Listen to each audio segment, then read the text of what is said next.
Baik, terima kasih pemirsa. Anda masih bersama kami dalam Kominfo Newsroom. Pemirsa, Kementerian Komunikasi dan Informatika Republik Indonesia menyediakan layanan media center untuk presidensi G20 dalam upaya memperkuat menyebarluaskan informasi mengenai perhelatan atau kegiatan yang diadakan di dalam presidensi G20 Indonesia.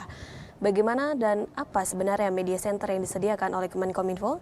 Kita akan membahasnya hari ini bersama dengan Direktur Jenderal Informasi dan Komunikasi Publik, Bapak Usman Kansong. Selamat sore Pak Dirjen. Selamat sore Bilkis. Ya, Pak Dirjen, mengenai media center yang disediakan oleh Kemenkominfo, sebenarnya informasi apa saja yang dapat diperoleh masyarakat dari aktivitas media center ini sendiri, Pak? Ya, media center ini sebetulnya dari namanya kita peruntukkan buat media, buat teman-teman wartawan dan media secara umum. Di media center ini akan kita siapkan area untuk jumpa pers misalnya, yang bisa diliput oleh kawan-kawan media, baik secara virtual maupun secara langsung. Di media center ini juga akan diadakan diskusi-diskusi terkait G20. Nah, artinya media center ini menjadi tempat untuk mengupdate informasi G20. Nah, di media center ini juga akan kita siapkan fasilitas misalnya G20pedia, foto-foto atau dokumentasi G20, presidensi G20, misalnya ketika Presiden Jokowi menerima presidensi dari Italia, atau pembukaan atau kick-off presidensi G20 pada tanggal 1 Desember 2021. Jadi kita akan siapkan berbagai informasi buat media. Dan media akan meneruskannya kepada masyarakat. Jadi kira-kira itu kepentingannya. Dan akan ada 2 media center.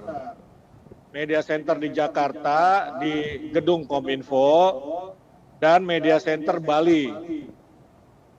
Bedanya adalah media center Jakarta itu mulai beroperasi sejak saat ini ya, sementara media center di Bali akan beroperasi menjelang KTT G20. KTT G20 itu tanggal 15 dan 16 November 2022. Fasilitas di media center Bali ini akan lebih lengkap lah dibandingkan yang di Jakarta begitu. Baik Pak Dirjen, mengenai akses yang dapat rekan media ini dapatkan untuk kemudian disampaikan kepada masyarakat, apakah hanya tersedia secara offline baik di Jakarta maupun Bali atau bisa diakses melalui kanal tertentu Pak Usman? Iya, kita bisa mengakses secara virtual, secara online. Media bisa secara online mengakses informasi. Misalnya G20pedia itu adalah sebuah link ya. Sebuah e-book.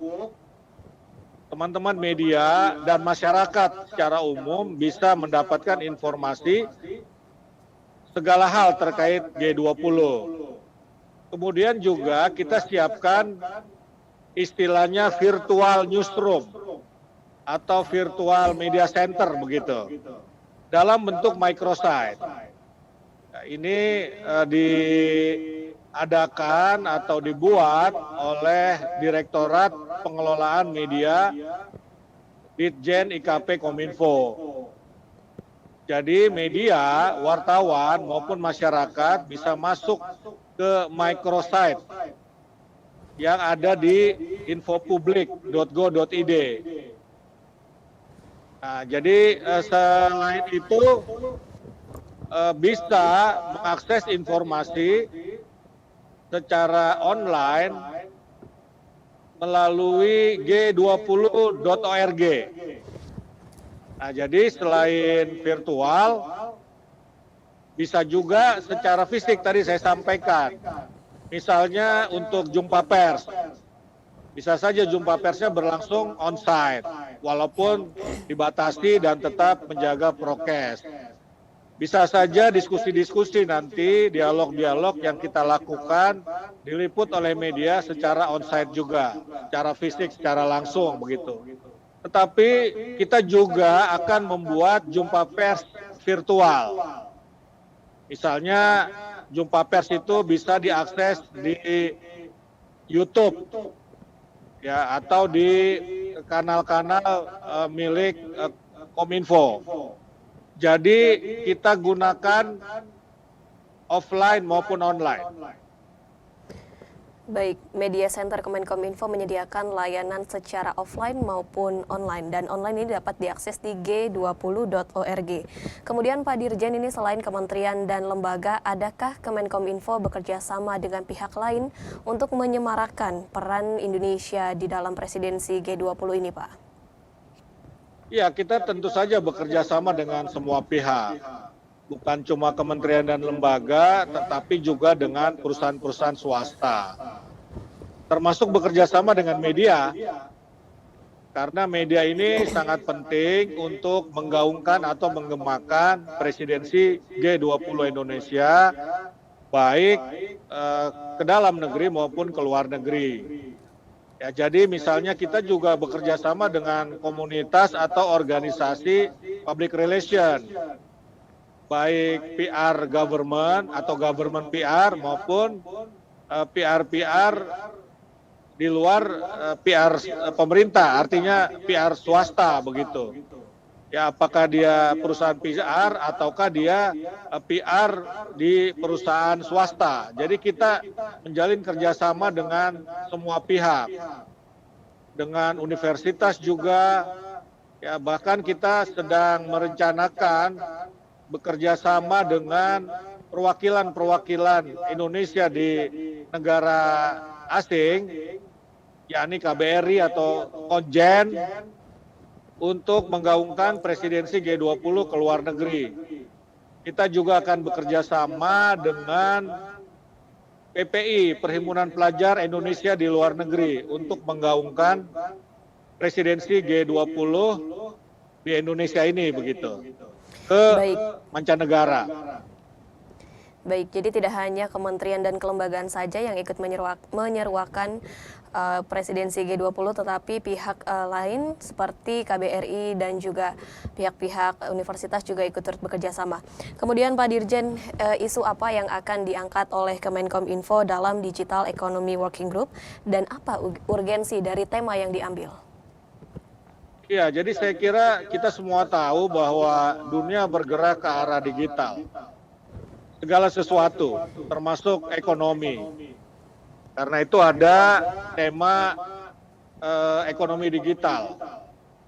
Jadi itu masuk dalam tema besar kedua, yakni transformasi digital. Jadi ada 3 tema, selain transformasi digital adalah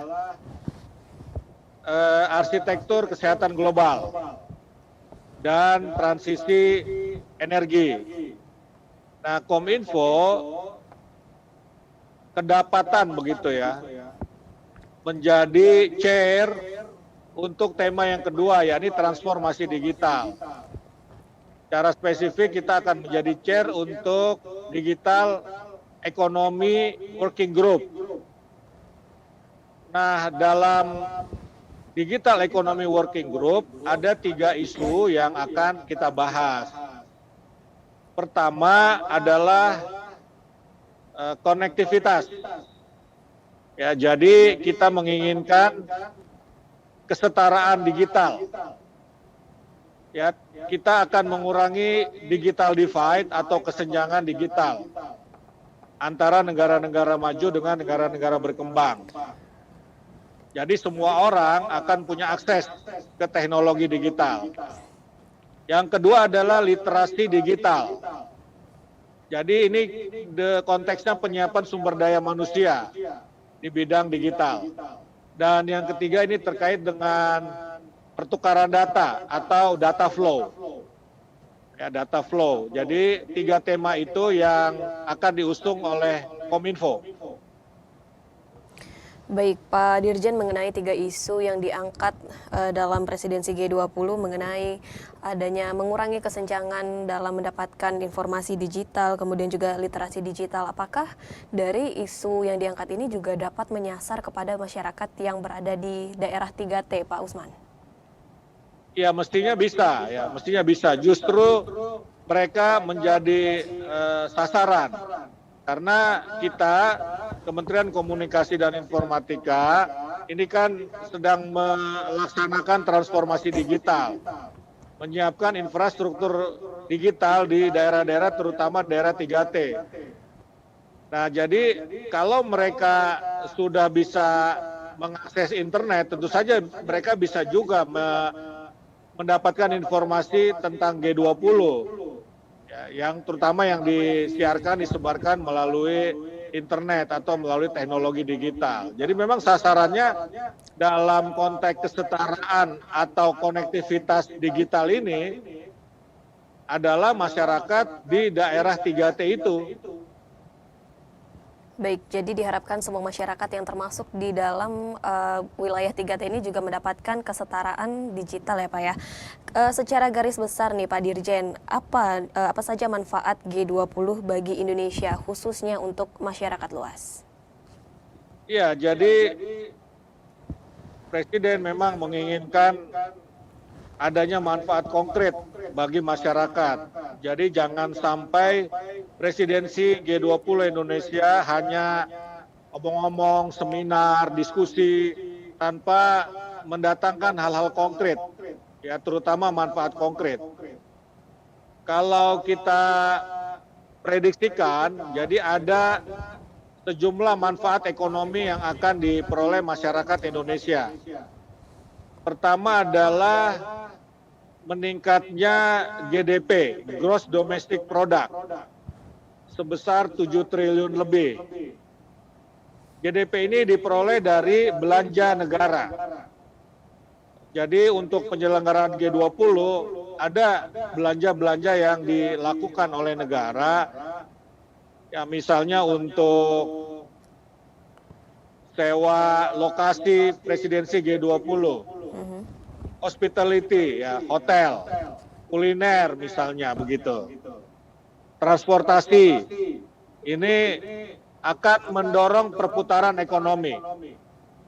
Yang kedua, diperkirakan ada tambahan manfaat 1,7 triliun untuk UMKM. Misalnya tadi souvenir-souvenir, kuliner-kuliner, ini kan diproduksi oleh UMKM kita. Ya, yang ketiga ada penyerapan tenaga kerja. Ya, ada penyerapan tenaga kerja jumlahnya bisa belasan juta. Nah, jadi kira-kira itulah contoh-contoh manfaat presidensi G20 Indonesia. Jika berbicara mengenai ekonomi nih Pak Dirjen, pemulihan Indonesia ini di tengah pandemi dikatakan cukup berhasil. Apakah dengan hal ini dapat mempengaruhi kepercayaan dunia akan potensi besar ekonomi Indonesia? Iya, jadi kita salah satu alasan mengapa kita menjadi presidensi G20 adalah ya kesuksesan kita dalam nomor satu mengatasi pandemi. Yang kedua, karena sukses mengatasi pandemi, juga sukses dalam memulihkan ekonomi. Nah, jadi dua hal itu yang dunia melihat, G20 melihat Indonesia mampu, pantas menjadi presidensi G20 tahun 2022. Bahkan Indonesia bisa menjadi showcasing, bisa menjadi contoh bagaimana menyeimbangkan pemulihan kesehatan dan pemulihan ekonomi dari pandemi COVID-19. Oke, kemudian apa sebenarnya keunggulan Indonesia sebagai negara berkembang dengan negara berkembang lainnya ini dengan melihat hanya Indonesia di bagian ASEAN yang mampu untuk menjadi tuan rumah atau menjadi anggota G20 ini, Pak Dirjen? Iya, jadi Indonesia ini memang satu-satunya negara ASEAN yang menjadi anggota G20. Ya bisa dibilang juga negara berkembang satu-satunya yang menjadi anggota G20. Jadi tidak semua negara bisa menjadi anggota G20. Karena salah satu syarat untuk menjadi anggota G20 adalah size ekonomi. Besaran ekonominya. Ya, jadi Indonesia itu, jadi kan kalau seringkali dikatakan anggota-anggota G20 yang terdiri dari 19 negara dan Uni Eropa jadi 20, ini menguasai sekitar 70-80% ekonomi dunia. Nah, karena itu tidak semua negara-negara ASEAN yang size ekonominya paling besar ya Indonesia. Karena itu ya Indonesia yang bisa menjadi anggota. Ya kalau dia menjadi anggota, nanti dia akan mendapat kesempatan untuk menjadi presidensi G20 dan inilah kesempatan Indonesia tahun 2020 ini untuk menjadi ketua atau tempat penyelenggaraan G20 tahun 2022. Jadi begitu penjelasannya dan sebagai bagian negara berkembang dalam presidensi G20 ini Indonesia juga harus menyuarakan negara-negara berkembang. Contohnya saja dalam tema Global Health Architecture atau arsitektur kesehatan global, ini Indonesia kan menuntut kesetaraan dalam bidang kesehatan. Ya, bukan menuntut ya, tapi kira-kira harus dibicarakan oleh dunia bahwa harus ada kesetaraan di bidang kesehatan.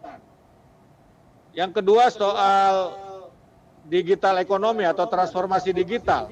Ini Indonesia juga menyuarakan kesetaraan dalam akses teknologi digital. Nah, sedangkan transisi energi, ini Indonesia juga menyuarakan suara negara-negara berkembang ya agar negara-negara maju ini ikut peduli juga untuk memulihkan lingkungan hidup. Misalnya melalui kebijakan emisi karbon, zero emission, mengurangi pemanasan global. Ya, jadi kira-kira itu posisi Indonesia dalam konteks ASEAN dan negara berkembang. Baik, jadi alasan tersebut mengapa Indonesia ini layak untuk menjadi anggota G20 ya Pak. Rasanya tadi belum disebutkan ya Pak Dirjen mengenai media center ini kapan diresmikan dan kapan rekan-rekan media dapat mengakses langsung ke media center tersebut Pak Usman. Iya, kalau di Jakarta di Gedung Kominfo itu sudah bisa diakses, besok juga sudah bisa. Ya, besok sudah bisa. Kalau tadi situs-situs atau website-website yang saya sebutkan sudah sejak lama bisa diakses. G20.org sudah bisa. G20pedia di Linktree sudah bisa. Kemudian juga microsite-nya juga sudah bisa diakses. Ya, tetapi yang fisik, media center yang fisik ini bisa diakses mulai besok. Artinya apa? Kementerian dan lembaga yang ingin melakukan jumpa pers atau mengupdate informasi tentang G20 bisa menggunakan media center itu. Nanti difasilitasi oleh Kominfo. Kominfo yang akan mengundang wartawan untuk meliput, baik secara fisik maupun secara online. Nah, sedangkan media center di Bali kita rencanakan sudah mulai beroperasi tanggal 13 November. Jadi H-2 sebelum KTT. Begitu kira-kira. Baik, terima kasih Pak Usman Kansong selaku Dirjen IKP Kemenkominfo yang sudah bergabung bersama kami dalam tema Kominfo Jembatan Presidensi G20. Terima kasih Pak Usman atas waktunya, selamat melanjutkan aktivitas. Salam sehat. Terima kasih, sama-sama. Pemirsa kami akan kembali. Ya, pemirsa kami akan kembali dengan beragam informasi lainnya. Tetaplah bersama kami dalam Kominfo Newsroom.